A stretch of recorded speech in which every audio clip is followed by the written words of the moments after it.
atau tempat manapun itu telah menjadi ruang publik yang populer bagi mahasiswa untuk bersosialisasi, belajar, dan bertukar informasi. Kegiatan bersosialisasi di kafe menawarkan berbagai manfaat bagi mahasiswa, baik dalam aspek akademik maupun personal. Dalam hal ini, teori Simmel tentang interaksi sosial, bentuk-bentuk sosial, dan ruang sosial akan diaplikasikan untuk menganalisis kegiatan bersosialisasi antara mahasiswa di kafe. Teori Simmel menekankan pentingnya interaksi mikro dalam membentuk realitas sosial.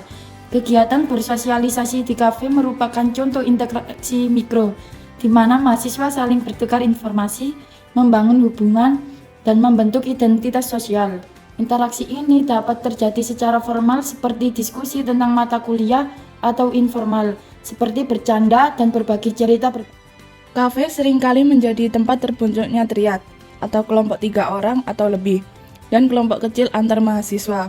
Dalam triad, setiap individu memiliki 2 hubungan interpersonal, yang dimana menciptakan keseimbangan atau ketegangan dalam dinamika kelompok. Kelompok kecil di kafe dapat menjadi wadah untuk membangun rasa belonging, saling mendukung, dan mengembangkan identitas bersama. Namun, penting untuk dicatat bahwa dalam interaksi sosial di kafe terdapat dinamika kekuasaan yang tidak terlalu terlihat jelas. Faktor-faktornya seperti gender, status sosial, dan pengetahuan dapat mempengaruhi siapa yang mendominasi percakapan dan bagaimana keputusan dibuat dalam kelompok. Mahasiswa perlu menyadari dinamika kekuasaan ini dan berusaha untuk berinteraksi secara setara dan saling menghormati. Ada pula faktor penghambat seperti berikut ini. Keramaian. Kafe yang ramai dapat membuat orang sulit untuk berbicara dan mendengar satu sama lain. Kebisingan. Kebisingan dari musik, lalu lintas, dan orang lain dapat mengganggu interaksi.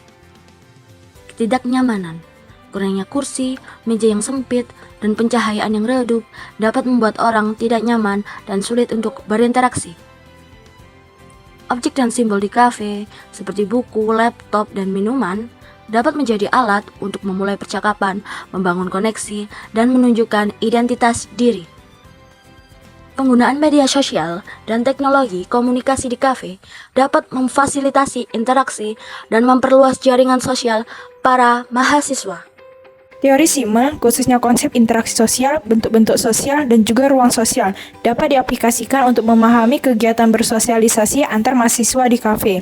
Bentuk interaksinya seperti komunikasi, berbagi informasi, bertukar ide, dan juga berdiskusi. Kerjasama, bekerja sama dalam menyelesaikan tugas atau proyek. Kompetisi, bersaing dalam mempermainkan atau kegiatan lain. Akomodasi, menyesuaikan diri dengan perbedaan budaya dan juga kebiasaan dari orang lain. Asimilasi, menyatukan diri dengan kelompok lain dan juga menghilangkan perbedaan budaya. Ada pula faktor pendorong, seperti suasana kafe yang nyaman dan juga santai. Kafe biasanya memiliki suasana yang nyaman dan santai, yang memungkinkan orang untuk bersantai dan juga berinteraksi dengan mudah.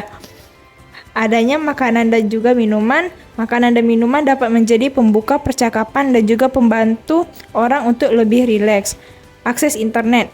Kafe biasanya menyediakan akses internet gratis yang memungkinkan orang untuk tetap terhubung dengan teman, keluarga, dan juga pekerjaan.